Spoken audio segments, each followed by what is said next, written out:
Ang mga alituntunin sa mansyon ng Marquis.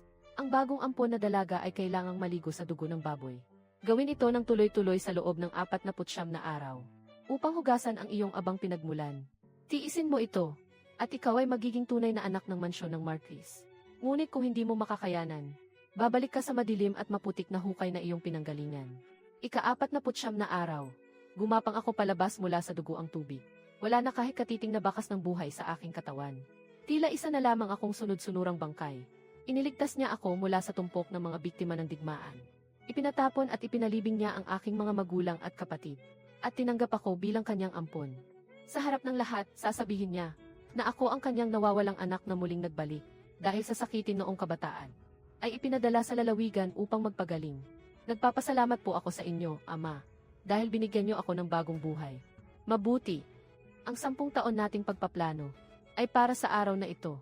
Sa piging ng tagsibol, ito ang unang pagkakataon na nakita ako ng prinsipe.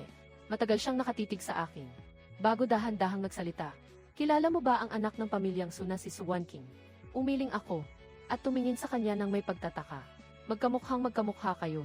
Ngunit siya ay may balat sa noo na hugis bulaklak ng lotus, na nagbibigay sa kanya ng kakaibang alindog. Kakarating ko pa lamang po sa kabisera. Hindi po ba dumalo ang kapatid na iyon ngayong araw? Umiling ang prinsipe. Mababakas ang lungkot sa kanyang mukha. Umiiwas siya. Ayaw niya akong makita. Napakakisig po ninyo, mahal na Ginoo. Kahit ang mga kababaihan ay mahihirapang pumantay sa inyo. Paano kayang may taong tatangging makita ang mukhang ito? Tiyak na hindi niya alam kung paano magpahalaga. Pagkatapos ng araw na iyon, tumatak na ako sa isipan ng prinsipe. Ang anak ni Marquis Shen na kamukha ni Swan King. Si Shen Han yun. Mula ng unang araw ko sa mansyon ng Marquis. Alam ko na napili ako dahil lamang sa pagkakahawig ko kay Swan King. Ang dalagang mula bata pa ay sinusundan na ng prinsipe. Ang pinakamamahal na anak ng pamilyang Su.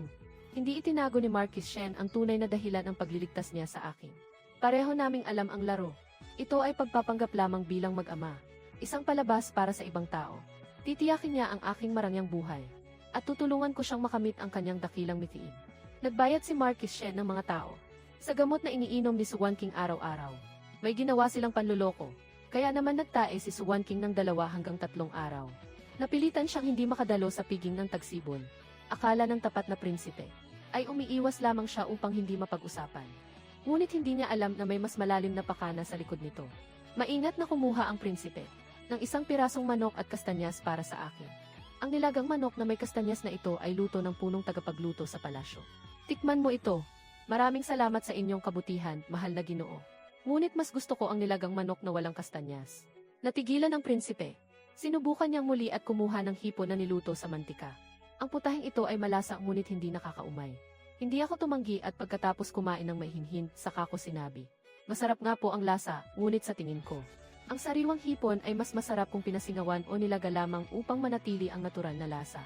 Hindi na naitago ng prinsipe ang gulat at kagalakan sa kanyang mukha. Maging ang hilig sa pagkain ay magkatulad na magkatulad. Siyempre, kailangang magkatulad. Ito ang impormasyong binayaran ng mahal ni Marquis Shen. Ang kanyang mga gawi sa buhay ay mas alam ko pa kaysa sa sarili ko. Sinabi ko ito nang may bakas ng kagalakan sa aking mukha. Ganoon nga ba?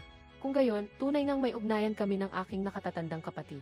Pagkatapos ng piging ng tagsibol, alam na ng lahat ang tungkol sa tunay na anak ng Marquis Shen, na may malaking pagkakahawig kay Swan King. Naging kapalagayang loob din siya ng mahal na prinsipe sa kanilang pag-uusap. Pinagtatawanan ako sa bawat sulok ng kabisera. Sinasabing ginawa lamang akong masunuring bersyon ni Swan King ng mahal na prinsipe. Dahil dito, pinarusahan ako ni Ama ng pagkakakulong sa aking silid. Sinabing binigyan ko ng kahihiyan ang mansyon ng Marquis. Nakaramdam ng pagsisisi ang mahal na prinsipe. Kaya sinuhulan niya ang tagapamahala ng mansyon. Upang palihim na iabot ang isang marikit na kahon na mailamang mga hikaw na yari sa yulan. Sa kamay ng aking tagapagsilbi. Sa piging para sa kaarawan ng matandang ginang ng Dukin. Ang mga binibini ng mga dakilang angkan ay nagkikislapan sa ginto at pilak. Upang ipakita ang kanilang mataas na katayuan. Tanging ako lamang, ang may suot ng mga hikaw na yulan. Iyon ang unang pagkakataon na nakaharap ko si Swan King. At ang kanyang mga mata ay puno ng panlalamig. Ipinagkaloob ba ito ng mahal na prinsipe? Pinakamahal ko ang mga bulaklak ng yulan. Kaya sadyang nagpautos siyang gumawa ng isang peres. Ngunit sa kasamaang palad, hindi ko ito naibigan. Malamig at walang pakundangan niyang. Binigkas ang mga salitang iyon sa boses na maririnig ng lahat. At umalis nang hindi man lamang ako tinapunan ng tingin. Dahil dito, ang usaping ako ay hamak na kahalili lamang ni Suwan King ay tila naging isang katotohanang hindi na mababago. Noong mga panahong iyon, ang mga ginang at binibini sa gitna ng kanilang mga huntahan ay pinagtatawanan ang aking pilit na pagtulad sa kagandahang hindi naman sa akin. Isang kahangalan at pangarap ng gising. Habang nakaupo kami ni Ama sa bakuran at umiinom ng tsaa, pinakikinggan namin ang ulat ng tagapamahala tungkol sa mga usap-usapan sa labas. Magpakawala pa ng maraming usa sa kagubatan. Panahon na para sa pangangaso. Tuwing simula ng tag-init, dinadala ng mga opisyal ng hukbo ang kanilang mga pamilya sa parang upang mangaso. Habang ang ibang mga binibini ay nagpapahinga at nagmamasid sa tanawin sa ilalim ng silong. Ako naman ay nakasakay sa kabayo at hawak ang aking pana. Kasama ang mga anak ng maharlika sa paghabol sa mga kuneho at usa. Nagtatangi ang mahal na prinsipe sa kanyang dakilang kabayo at nagtanong. Hanyon, madalas ay nagbabasa ka at nagpipinta. Laki ako sa lalawigan. Kaya't mahal ko ang malawak na kalangitan at lupain na ito. Hindi ako katulad ng ibang binibini na lumaking parang mga mamahaling hiyas. Ang mga usap-usapang iyon ay hindi mo na dapat pang intindihin. Hindi na ako kumibo. Hinigpitan ko ang renda at binanat ang aking pana. At sa isang tira ay tinamaan ang isang usa. Nang araw na iyon, matagal na pinagmasdan ng mahal na prinsipe ang aking pag-alis. Ang ikalawang pagkakataon na nakita ko si Suwan King ay sa pagtitipon para sa tula ni Madam Boyang, ang kapatid ng reyna. Ito ang unang pagkakataon na sumali ako sa ganitong pagtitipon. At agad kong nagapi ang record ni Suwan King. Ang kanyang matagal nang hindi matalo-talong tala. Ako ang itinanghal na nagwagi. Humanga sa akin si Madam Boyang at sinabi, sa panitikan, mahusay kang tumula.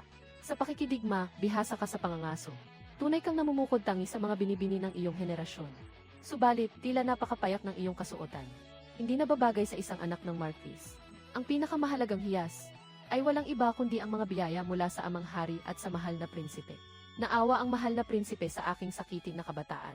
Kaya iniregalo niya ang mga hikaw na yulan na ito bilang panalangin para sa aking kalusugan. Nararapat lamang napakaingatan ko ang mga ito. Nabalitaan na rin ni Madam Boyang ang pinagmulan ng mga hikaw na iyon. At nakangiting sinabi, simple at dalisay, bagay na bagay sa iyo. Mga tagapagsilbi, kunin ninyo ang aking karayom na yari sa jail. Tinawag niya ako sa kanyang tabi, at siya mismo ang nagtusok ng palamuti sa aking buhok. Ang palamuting ito ay handog sa akin ng dakilang reyna. Nag-iisa lamang ito sa buong mundo. Nakikita kong napakabagay nito sa iyong mga hikaw. Kaya ipinagkakaloob ko na ito sa iyo. Sa mundong ito, may mga tao. Higit pa sa mabilis na paghuli sa biktima, ay mas nagnanais na pagmasdan ang kanilang huli. Ang proseso ng unti-unting paghakbang patungo sa bitat. Ganoon niya si Suwan King. Bagaman itinuturing niya ang sarili na napakataas at marangal. Hindi rin siya mananatiling walang kibo sa posisyon ng pagiging may bahay ng prinsipe. Ngunit mas nais niyang makita ang prinsipe na nahuhumaling sa kanya. Nagpapadala ng yelo tuwing tag-init. Nagbibigay ng pampainit tuwing taglamig. Tinatanggap niya ang lahat ng mga regalo. Subalit nananatili siyang magalang ngunit malayo ang loob sa prinsipe. Kung hindi ako sumulpot, marahil ay mananatili ang prinsipe na sunod-sunuran sa kanya. Ngunit narito na ako. Isang Suwan King na masigit pa sa tunay na Suwan King. Isang taong marunong kung paano kuhanin ang loob ng mga nasa sentro ng kapangyarihan, isang huwad na Suwan King. Sa tulong at suporta ni Madam Boyang, wala nang nangahas na magkalat ng mga sabi-sabi. Naging laman ako ng bawat piging sa kabisera. Ang tanyag na panauhing pinag-aagawang imbitahan ng lahat. Maging sa polo, pagpanasabanga, tula, o pag-aayos ng bulaklak. Lahat ay nagagawa ko ng walang kapintasan. Lumipas ang mga araw. Ang hindi nagbabago ay ang suot ko sa akin katawan, ang mga biyayang mula sa kapangyarihan ng palasyo. Ang mga hikaw na yari sa yulanhua at ang mga hiyas sa buhok. Nagtungo ako sa palasyo upang magbigay pugay sa mahal na reyna. Tiningnan ng mahal na reyna ang aking kasuotan at nakangiting nagsabi, Hanyon, napakalinis ng iyong ganda. Ngunit nararapat lang na magsuot ka ng mas maririnyang damit upang maipakita ang dangal ng mansyon ng Marquis. Madalas kaming paalalahanan ng aking ama na ang kayamanan ay pansamantala lamang. Ang lahat ay biyaya lamang mula sa mahal na hari. Dapat itong laging itanim sa isipan. At hindi kailanman mangangahas na lumampas sa hangganan. Nang lisanin ko ang palasyo, binigyan niya ako ng isang karwaheng puno ng mga alahas at kasuotan. Nang sumapit ang taglagas, nagdaos ng isang piging si Madam Boyang sa kanyang tahanan. Inanyayahan ang mga maharlika upang kumain ng alimango at pagmasdan ang mga krisantemo. Sa pagkakataong ito, naroon din ang prinsipe. Si Suwan King na naagawan ko ng atensyon. Sa pagkakataong ito, pagpipinta naman ang kanyang ipinamalas. Ang mga krisantemo ay naipinta niya ng may pambihirang ganda at linis. Ang likhang sining ni Binibining Wan King. Kahit ihambing sa mga dalubhasa, hindi ito pahuli. Magalang na nagpasalamat si Suwan King. Habang may pagmamalaking nakatingin sa akin. Tila sinasabi niya, tingnan mo. Sa isang kumpas lang ng aking mga daliri, ay agad na lumalapit ang prinsipe sa akin. Kasabay ng kanyang tingin, napatingin din sa akin ang prinsipe. Sa pagkakataong ito, hindi ko isinuot ang mga hikaw na bigay niya. Sa halip, ang mga alahas na bigay ng mahal na reyna ang aking ginamit. Baka sa mukha ng prinsipe ang biglang pagkadismaya. Binibininghan yun, marunong ka rin bang magpinta? Hindi po. Sa harap ni Ate One King, ang aking munting kakayahan ay walang binatbat sa kanyang galing. Labis ang naging kasiyahan ni One King. Mataas ang noo niyang nilisan ang hapag. Halos matisod pa siya nang sumakay sa karwahe. Maaliwalas ang panahon ng taglagas. Nagtungo kami ni Marquis Shen sa labas ng lungsod upang mamingwit. Marami kaming nahuling sariwang isda. Nag-utos si Marquis Shen na magpadala ng isang basket sa prinsipe. Kasama sa ipinadala ay ang bagay na matagal na hinahanap-hanap ng prinsipe, isang bihirang aklat ng kaligrapiya. Kinabukasan, personal na bumisita ang prinsipe. Sinasabing ibabalik niya ang aklat. Lumalabas na nagkaroon ng pagkakamali ang katiwala. Hindi pala ang aklat ng kaligrapiya ang naipadala, kundi isang larawan ng masaganang ani sa taglagas. Paumanhin po, nagkamali ako ng nakuha dahil sa aking kapabayaan. Ayos lang. Naparito ako ngayong araw upang mang-abala, dahil nais kong malaman kung saan nagmula ang pagpipintang ito. Tunay ngang ito ay isang obra maestra. Iyan ay likha ng aking anak na si Hanyon pagka-uwi galing sa pamingwitan. Ipininta niya ang masaganang ani sa bukid. Pasensya na po kung ito ay hindi gaanong maganda sa inyong paningin. Masyado kayong mapagkumbaba, Marquis. Ang galing sa pagpipinta ni Binibining Hanyon. Maaaring ihambing sa mga dakilang maestro. Sa hinaharap, tiyak na hihingi ako ng payo sa inyo. Matapos makita ang ipinintang larawang iyon, tila na humaling ang mahal na prinsipe. Madalas na siyang nagpupunta sa mansyon ng Marquis Shen. Ngunit nagkataong malakas ang ihip ng hangin ngayong taglagas. At ako ay dinapuan ng lagnat. Hindi muna ako tumatanggap ng mga panauhin. Dahil sa pagkainip habang may sakit, gumuhit ako ng ilang mga larawan. Wala itong iba kundi mga krisantemo at mga dahon ng maple. O kaya naman ay isang dilag na nakadungaw sa bintana habang may karamdaman. Mahal na mahal ng Marquis Shen ang kanyang anak. Kaya naman isinabit niya ang lahat ng ito sa kanyang silid-aklatan. Dahil dito, bawat larawan ay masusing sinuri ng mahal na prinsipe. Habang lalo siyang humahanga, lalo rin niyang ninais na makita ako. Nang tantya ko na tama na ang pagkakataon, nagsimula nang mag-imbita ng maraming panauhin ang Marquis Shen para sa pagdiriwang ng kaarawan ng asawa ng Marquis. Maraming mga premyo ang inihanda sa piging, at ang premyo para sa pinakamagandang guhit ay isang kopya ng taglagas sa bakanting bundok na gawa ng isang tanyag na maestro. Siyempre, si One King ang pinakamasigasig, at ang kanyang gawa ng walang pag-aalinlangan ay umani ng papuri mula sa lahat. Ngunit hindi man lang tumango ang mahal na prinsipe bilang pagsang-ayon. Matapos titigan ang larawan ng matagal, nagtanong siya, "Hindi ba magpipinta si Binibining Hanyon?" "Wag na po, baka mapahiya lamang ako. At isa pa, hindi pa lubos na gumagaling ang aking karamdaman." Naging napakasama ng timpla ng mukha ni One King. Ito ang unang pagkakataon na alam ng mahal na prinsipe kung ano ang nais ni One King. Ngunit hindi niya ito tinulungang makuha. Matapos ang piging, kami ng Marquis Shen ay nasa silid-aklatan. Habang nakatingin sa mga larawan, nakangiti niyang sinabi, "Sa pamamagitan ng isang kopyang larawan, ay nagawa nating hindi na siya ang tanging mahalaga sa puso ng mahal na prinsipe." Sulit na sulit, nang ganap na akong gumaling. Nagkataong dumating ang mahal na prinsipe. Tamang-tama namang wala ang Marquis Shen dahil nagsasanay ng mga kawal. Kaya naman sinamahan ko ang mahal na prinsipe na maghintay sa silid-aklatan. "Binibining Hanyon, matagal ko na itong gustong itanong sa iyo. Napakataas ng iyong husay sa pagpinta. Bakit hindi mo ito kailanman ipinakita? Dati po, akala ko ang mahal na prinsipe ay isa lamang anak ng mayamang pamilya. Nang malaman ko na ang inyong tunay na pagkatao, doon ko lamang nabalitaan ang pag-iibigan ninyo ni Ate Su. Siyempre, kailangan kong umiwas sa anumang hinala. Hindi ko maaaring agawin ang atensyong para sa aking ate. Kung mayroon kang dalawang magkapatid na ang ganda at talino ay magkapantay, ang isa ay umiiwas sa iyo, habang ang isa naman ay nagnanais na mapalapit sa iyo. Sino sa kanila ang pipiliin mo?" "Siyempre po, ang huli. Hindi naman ako hangal para pahirapan ang aking sarili. Ako rin ay hindi hangal." Nang umalis ang mahal na prinsipe ng araw na iyon, binigyan niya ako ng isang pulseras na gawa sa puting jade at sinabing, "Iisa lamang ito sa buong mundo." Simula ng taglamig, nakauha si Madam Boyang ang dekalidad na karne ng usa. Inanyayahan niya ang ilang mga kabataan sa kanyang tahanan para sa isang salu-salo. Agad na napansin ni Madam Boyang ang pulseras sa braso ni One King. "One King, napakalinaw ng iyong pulseras. Bagay na bagay ito sa iyo. Napakatalas po ng inyong paningin, Madam. Ito po ay regalo ng mahal na prinsipe para sa aking kaarawan." Ngunit, ang pulseras na puting jade ni Hanyon ay tila mas mahalaga at pambihira. Ito ay sadyang ipinagawa ng dakilang ninuno para kay Konsorte Duan. Sinabi noon ng dakilang ninuno na si Konsorte Duan ang tanging nakakaunawa sa kanyang puso. Tila gustong-gusto ka nga ng mahal na prinsipe. Naging napakasama muli ng timpla ng mukha ni Suwan King. Alam niyang binigyan siya ng mahal na prinsipe ng napakaraming regalo. Ngunit wala sa mga iyon ang higit sa halaga ng pulseras na ito. Pagkatapos ng bagong taon ay ang pagpili ng magiging asawa ng mahal na prinsipe. Ang dating kapalaluan ni Suwan King ay hindi na niya kayang itago pa. Kinabukasan, inanyayahan niya ako sa isang bahay-tiyahan. Habang nagpupunas ng luha ay humingi siya ng paumanhin sa akin. Nakababatang kapatid, ikaw ay marangal na anak ng mansyon ng Marquis.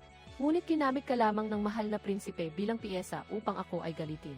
Tunay na ito ay hindi makatarungan. Kung magtitiwala ka sa akin, susumamo ako sa mahal na prinsipe upang ibalik ang iyong kalayaan. Sigurado siya na sa aking pinagmulan at kagandahan ay hindi ako papayag na maging anino lamang ng iba. Ngunit nagkamali siya ng kalkulasyon dahil gustong-gusto ko ito. Kaya naman, ang mabuti kong kapatid na si Suwan King ay nakipagkita sa mahal na prinsipe. Isinalaysay niya ang lahat ng aking paghihirap at hinanakit. Samantala, ipinag-utos ko na balutin ng maayos ang hiyas na gawa sa puting jade at ibalik ito sa palasyo ng mahal na prinsipe. Ngunit itinira ko ang pares ng hikaw na hugis bulaklak ng magnolia. Pagkatapos, habang nagpupulong si Marquis Shen at ang mahal na prinsipe, nagpadala ako ng utusan upang pabalikin ang Marquis sa mansyon. Marquis, ang binibini ay nawala ng malay dahil sa labis na pag-iyak. Nang sumama ang mahal na prinsipe kay Marquis Shen sa mansyon, ay kapapaidlip ko pa lamang. Nang hihina akong lumuhod sa sahig upang magbigay pugay. Basta't ang mahal na prinsipe at ang aking kapatid ay nagmamahalan gaya ng dati. Kahit pa ang natatanging hiyas sa mundo, o ang nag-iisang mahal na prinsipe sa balat ng lupa, handang makinig si Hanyon sa utos ng aking kapatid, at ibalik ang lahat sa kanya.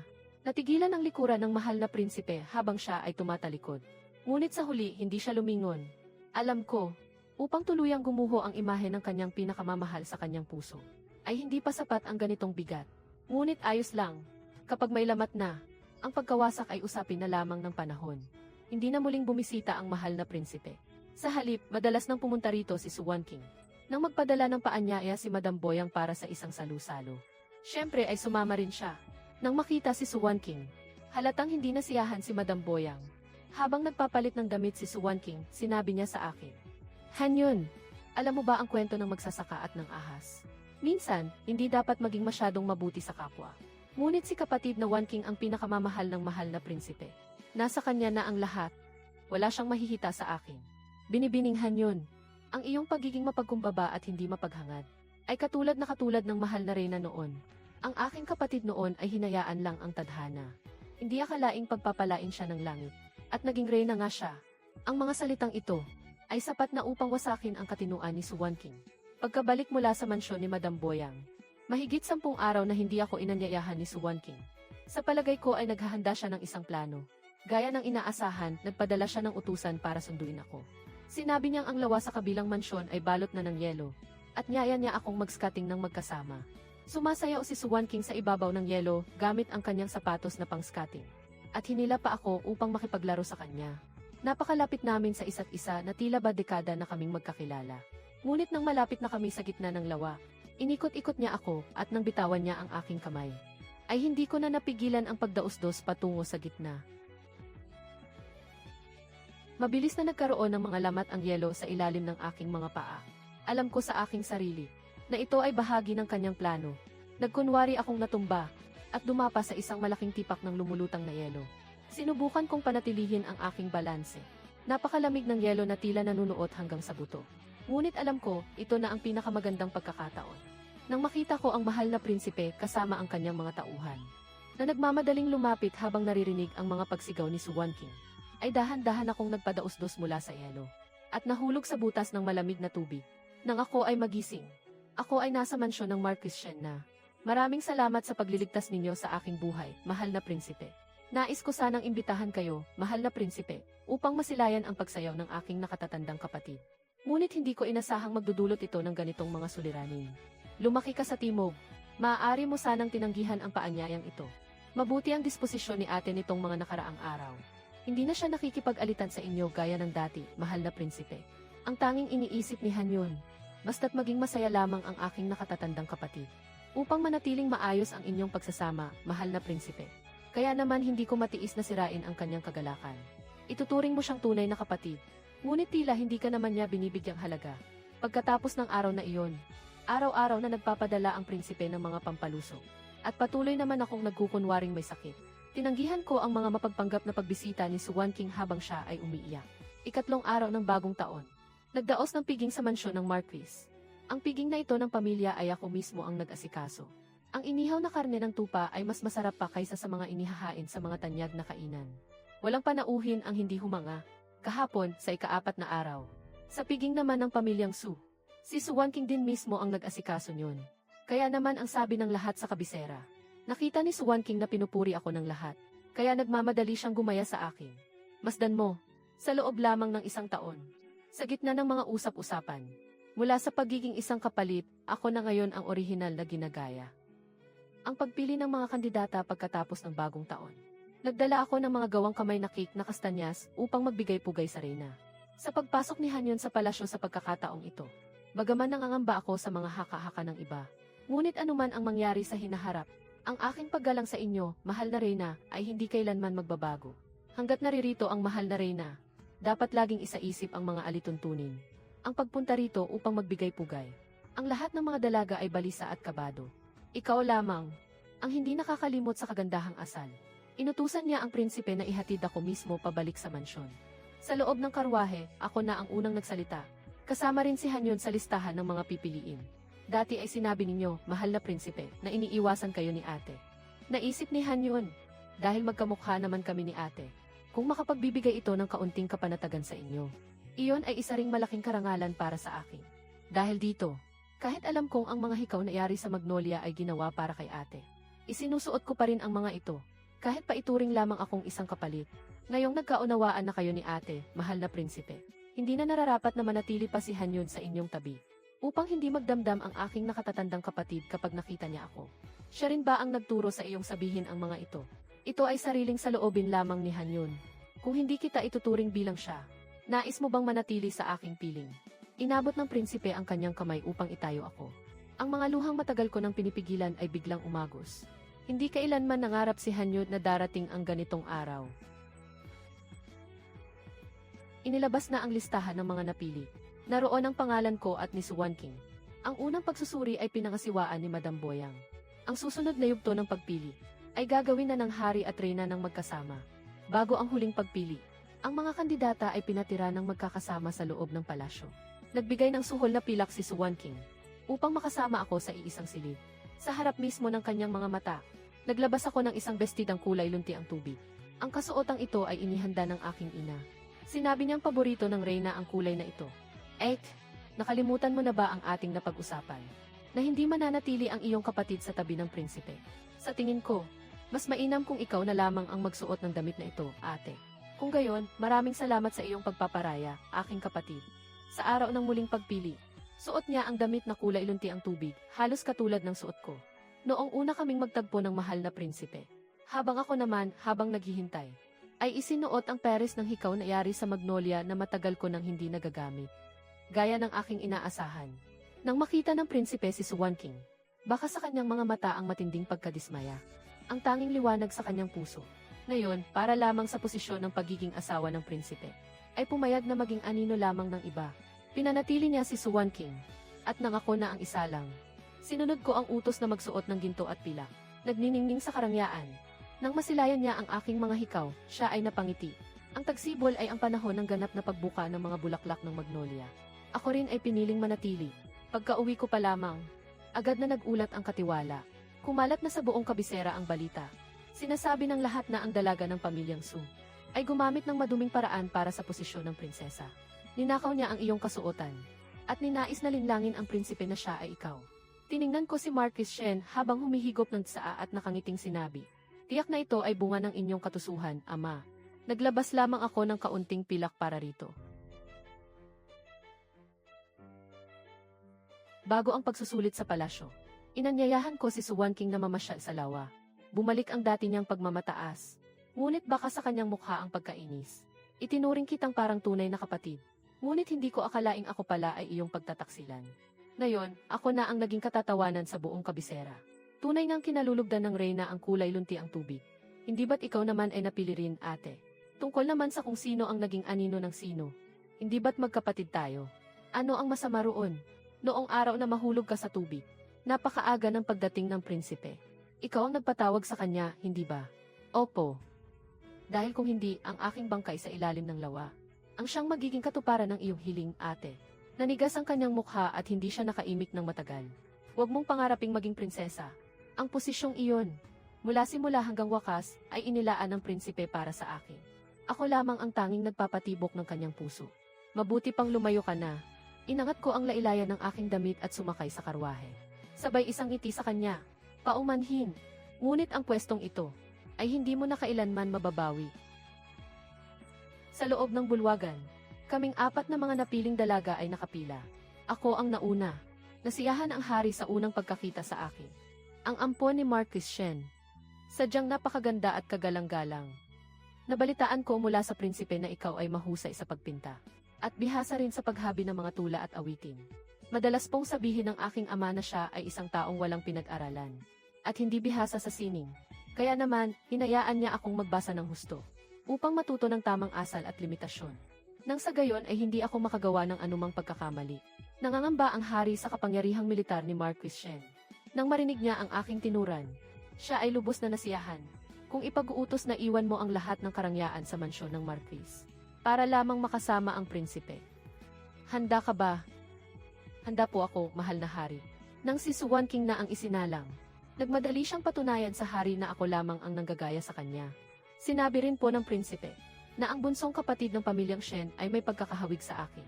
Nakalimutan niya, ang hari ang may hawak ng kapangyarihan ngayon. Dahil doon, nagdilim ang mukha ng hari. Kamukhang kamukha mo nga siya. Ngunit hindi mo taglay ang kagandahang asal ni Hanyun. Napagtanto ni Suwan King na siya ay nagkamali ng binitiwang salita. Tumingin siya sa prinsipe upang humingi ng saklolo.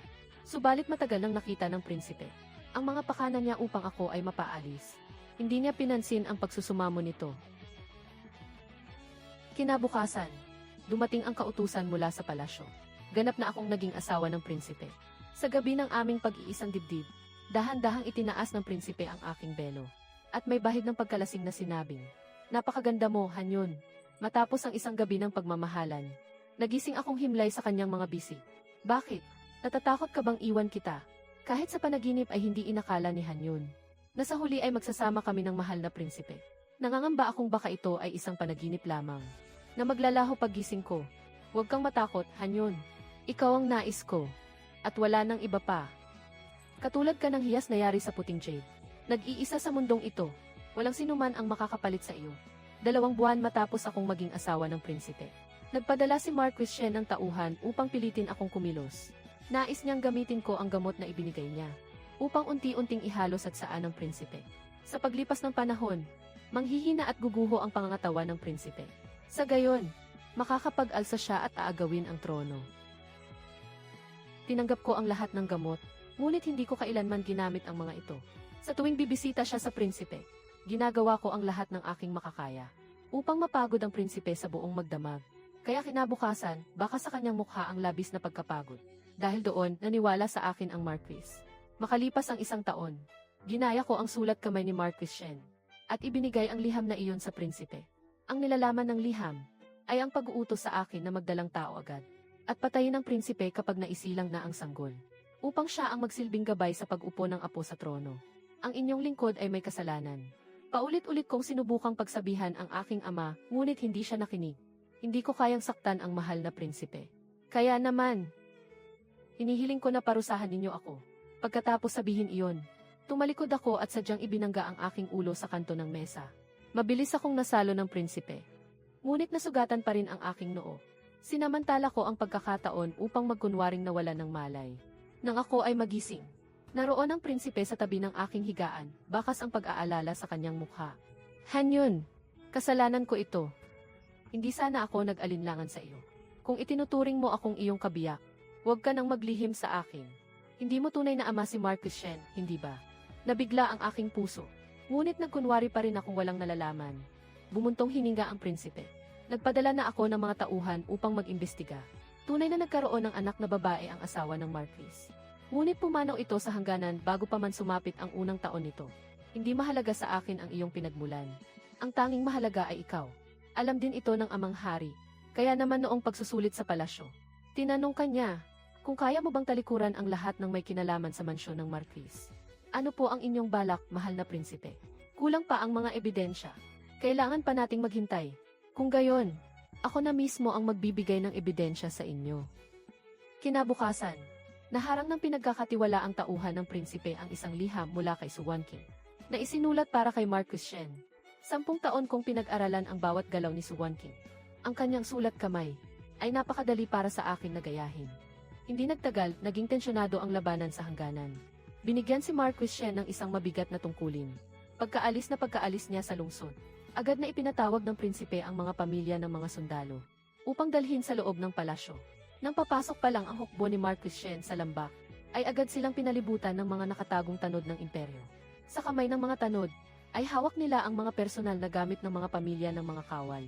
Dahil dito, isa-isang nagbaba ng armas at sumuko ang mga sundalo. Lihim na ibinalik si Marquis Shen sa palasyo at ikinulong, upang bigyan ako ng katarungan at pabuya. Nagkaloob ang emperador ng napakaraming ginto at pilak. Nakasuot ako ng marangyang damit habang nakatayo sa piitan. Pinagmamasdan si Marquis Shen na ngayoy dugyot at gulo-gulo ang buhok. Ama, kumain na po kayo habang mainit pa. Ipinagluto ko po iyan para sa inyo. Pagkatapos ninyong kumain, maaari na kayong mamahinga ng habang buhay. Ikaw na. Nakalimutan mo na ba kung sino ang nagligtas sa iyo? 10 taon kitang pinalaki at pinakain. Sadyang hindi ko po makakalimutan iyon. Ang dakilang Marquis ng Ningguo ay nagnakaw ng pondo ng gobyerno na para sana sa mga biktima ng sakuna. Sadyang binagalan mo ang pagdating ng hukbo para sumaklolo. Dahilan upang ang buong lipi ko ay mamatay sa gutom. At sakit sa gitna ng malubhang pagguho ng lupa. Para lamang mabuhay ako, ang mga magulang ko ay ibinigay sa akin ang lahat ng natitirang pagkain. Ang kapatid ko naman, para lamang makita ako ng mga tao, ay binuhat ako ng mataas kahit na naninigas na ang kanyang bangkay. Ang lahat ng ito ay hindi malilimutan ng iyong anak kahit isang saglit. Ale, papaano mo nalaman ang lahat ng ito? Ale, hindi pa nga po ako nakakapagpasalamat sa inyo, Ama.